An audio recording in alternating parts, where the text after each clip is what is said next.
ओम नारायण नारायण नारायण नारायण। सब मित्रों को राम राम। दोस्तों कैसे हैं आप सब। दोस्तों आप देख रहे होंगे पीछे बैकग्राउंड चेंज हो गया है। पिछले कुछ दिनों से मैं इसी पर काम कर रहा था और इसी कारण से पिछले 7 दिनों से मैंने कोई भी वीडियो हमारे चैनल पर अपलोड नहीं किया था। बीच में केवल एक दिन 25 दिसंबर को तुलसी पूजन दिवस था, उस दिन एक वीडियो मैंने तुलसी पूजन दिवस पर अपलोड किया था। वो वीडियो अगर आपने नहीं देखा तो प्लीज़ आप उसे ज़रूर देखना। अब बैकग्राउंड की बात करें तो अभी और भी बहुत सारा काम करना बाकी है। दो अलग अलग बैकग्राउंड में क्रिएट कर रहा हूँ, एक पीछे की दीवार पर और एक इस साइड की दीवार पर। तो आने वाले 2-3 दिनों में आपको और भी बहुत सारे चेंजेस पीछे देखने को मिलेंगे। तो अभी हम इस वीडियो में बात करने वाले हैं सर्कस के बारे में, जो बॉक्स ऑफिस पर बुरी तरीके से पिट गई है। और रणवीर सिंह की और दीपिका पादुकोण की पिछली जो कुछ फिल्में बॉक्स ऑफिस पर नहीं चल पाई है, उनके पीछे के कारणों के बारे में हम चर्चा करने वाले हैं। अब पिछले हफ्ते यानी 23 दिसंबर को रोहित शेट्टी और रणवीर सिंह की फिल्म सर्कस थिएटर में रिलीज हुई थी, जिसने अपने पहले हफ्ते मात्र मात्र 30 करोड़ का कलेक्शन किया है। रिपोर्ट्स के अनुसार सर्कस का जो बजट है वो 150 करोड़ के आसपास का है। 150 करोड़ का बजट और पहले हफ्ते मात्र 30 करोड़ का कलेक्शन, और वो भी सर्कस जैसी फिल्म जिसे हम एक प्रकार से बॉलीवुड की इवेंट फिल्म कह सकते हैं। रोहित शेट्टी की अब तक एक भी फिल्म फ्लॉप नहीं हुई थी, सारी की सारी फिल्में बॉक्स ऑफिस पर सुपर डुपर हिट रही थी। और ये पहली फिल्म है सर्कस रोहित शेट्टी की जो फ्लॉप हुई है, और वो भी इतने बुरे तरीके से। अब सर्कस के साथ में रणवीर सिंह की पिछली दो और फिल्में अगर हम देखें, 83 और जयेश भाई जोरदार, तो वो दोनों फिल्में भी बॉक्स ऑफिस पर बुरी तरीके से फ्लॉप हुई थी। जयेश भाई जोरदार तो डिजास्टर साबित हुई थी। उसका बजट करीब 86 करोड़ के आसपास हमें हमारे पढ़ने में आता है, और उसके सामने फिल्म ने मात्र 26 करोड़ का कलेक्शन किया था, और नेट कलेक्शन तो और भी ज़्यादा कम होगा।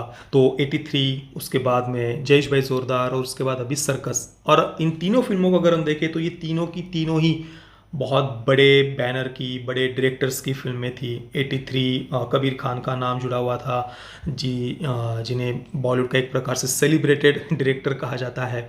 उसके बाद में जयेश भाई जोरदार वाईआरएफ की फिल्म थी, और अभी सर्कस रोहित शेट्टी की फिल्म है। अब इन तीनों ही फिल्मों के फ्लॉप होने के पीछे कई सारे अलग अलग कारण हम बता सकते हैं। सबसे पहला कारण तो मुझे उनका कंटेंट ही लगता है। 83 की बात करें तो कबीर खान की अन्य फिल्मों की ही तरह उस फिल्म में भी, 83 में भी एक कुछ एजेंडा उन्होंने डालने का प्रयास किया है, ऐसा हमें दिखता है। चाहे वो पाकिस्तान को लेकर हो या दंगों को लेकर हो, जिसकी कोई आवश्यकता नहीं थी फिल्म में।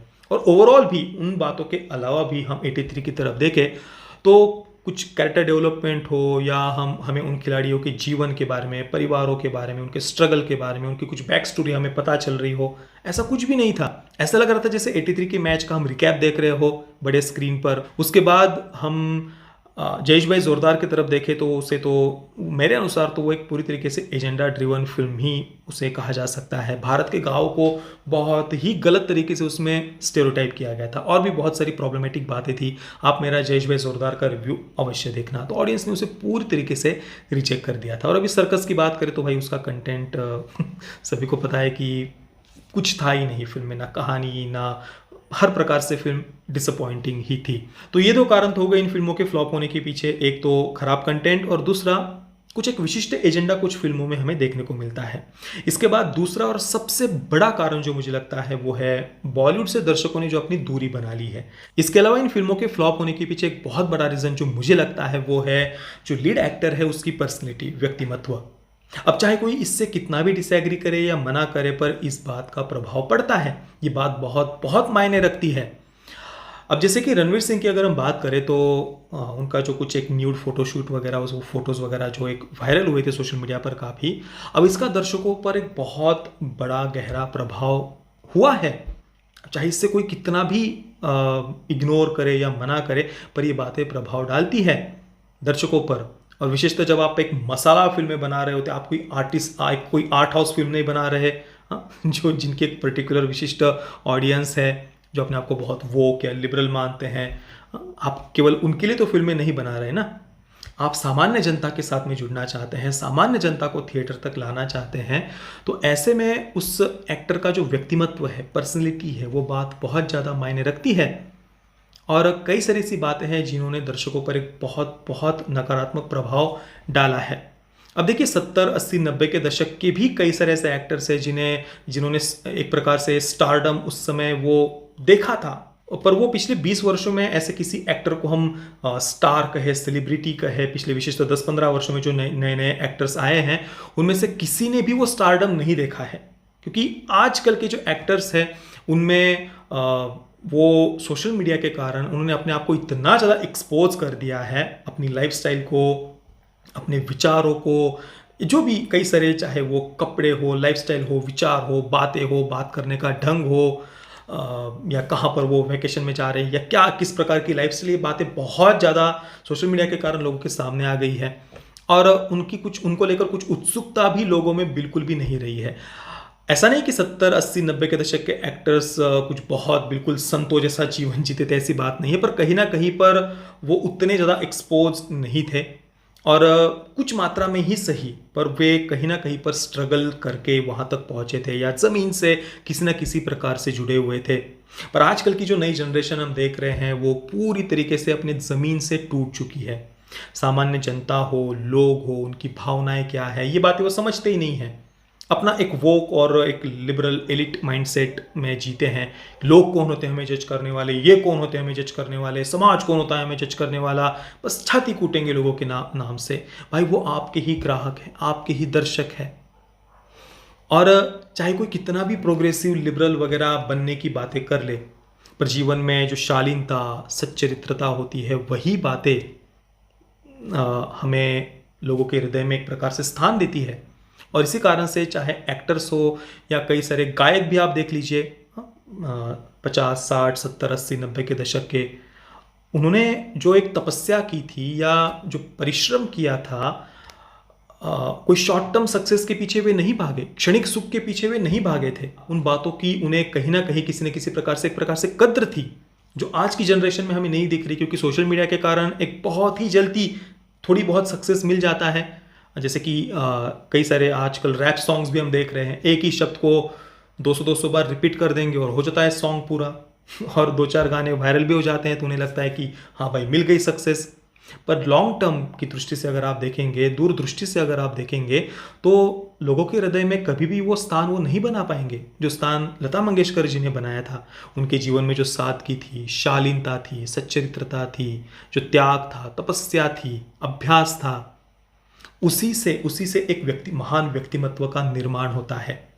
पर आजकल के जो एक्टर्स हैं उन्हें इन सब बातों से कोई मतलब ही नहीं, क्योंकि भाई वो तो बहुत वोक हो गए हैं, लिबरल हो गए हैं। उन्हें तो बस एक ही बात पता है, ये कौन होता है हमें जज करने वाला, वो कौन होता है हमें जज करने वाला, हम तो जो मन में आए वो करेंगे। तो भाई फिर लोगों को भी अधिकार है ना, वो आपके बारे में क्या सोच रहे हैं, या उन्हें आपकी तरफ किस दृष्टि से देखना है, या उन्हें आपको फॉलो करना है या नहीं करना है, ये भी उनका अधिकार है ना। दर्शक तय करेगा कि भाई उन्हें किसे फॉलो करना है, आजकल के रैपर्स को या फिर लता मंगेशकर जी के जीवन को उन्हें आदर्श बनाना है, ये वो तय करेंगे। और ये भी एक बहुत बड़ा रीज़न होता है, एक्टर की जो पर्सनैलिटी होती है, व्यक्तिमत्व होता है। आप कितनी भी वोक और लिबरल बन जाए, और अपनी फिल्मों के माध्यम से सेक्सुअल लिबरेशन हो या व्यभिचार हो या एक्स्ट्रामैरिटल अफेयर हो, इन सब बातों को आप अपनी फिल्मों के माध्यम से कितना भी प्रमोट कर ले, पर ये बातें जीवन में सुख नहीं देती है। इनका अंत वही भय, शोक, चिंता, डिप्रेशन, एंजाइटी, यही उसका अंत है। जो एक संयमित जीवन होता है वही जो एक स्थायी सुख होता है ना, उसे प्राप्त करता है। क्षणिक सुख आगे जा करके हमें दुख ही देता है। शॉर्ट टर्म सक्सेस के पीछे जो भागते हैं वो कभी भी उन्हें वो शांति या दूरगामी सफलता नहीं मिल पाती है। इसके बाद दीपिका पादुकोण की भी पिछली कुछ फिल्में अगर हम देखें तो जेएनयू में लेफ्ट के जो कथित छात्र थे, जिन पर क्या क्या आरोप लगे हुए, वो सब बातें मैं यहाँ पर दोबारा से रिपीट नहीं करना चाहूँगा, पर उनके साथ में जाकर खड़े होना, अब भले ही आप कितना भी कह ले भाई लोग कौन होते हैं जज करने वाले, या ये अंधभक्त है, वो अंधभक्त है, ये गोबर भक्त है वगैरह वगैरह, ऐसे जो कमेंट्स बॉलीवुड प्रेमी वगैरह दूसरों को करते हैं, ठीक है, मतलब ऐसे कमेंट्स कर सकते हैं, पर इससे क्या लोगों के हृदय में स्थान आप प्राप्त कर सकते हैं? लोगों के मन में आप सम्मान, लोगों के दृष्टि में आप सम्मान प्राप्त कर सकते हैं? नहीं कर सकते। और इसी कारण से आप देख लीजिए दीपिका पादुकोण जब वहाँ पर जेएनयू में जाना, उसके बाद में छपाक किस प्रकार से फ्लॉप हुई, छपाक के बाद में 83 के बाद में गहराइया तो वो फिल्म थी या क्या था पता नहीं। तो दर्शकों ने पूरी तरीके से इन फिल्मों को रिजेक्ट कर दिया। अब देखिए, कहने के लिए और भी बहुत कुछ कहा जा सकता है, बताया जा सकता है, पर जो भी इस विषय को लेकर मेरे जो विचार थे वो मैंने यहाँ पर बताने का प्रयास किया है। बाकी आपको क्या लगता है, मैंने जो बातें बताई या जो एक्टर्स के व्यक्तिमत्व को लेकर या उस पर उसका लोगों पर क्या प्रभाव होता है उसको लेकर मैंने जो बातें बताई, उस पर आपके विचार क्या है, मुझे आप नीचे कमेंट में अवश्य बताना। ये वीडियो देखने के लिए आप सभी मित्रों का बहुत बहुत धन्यवाद। जय श्री राम, वंदे मातरम।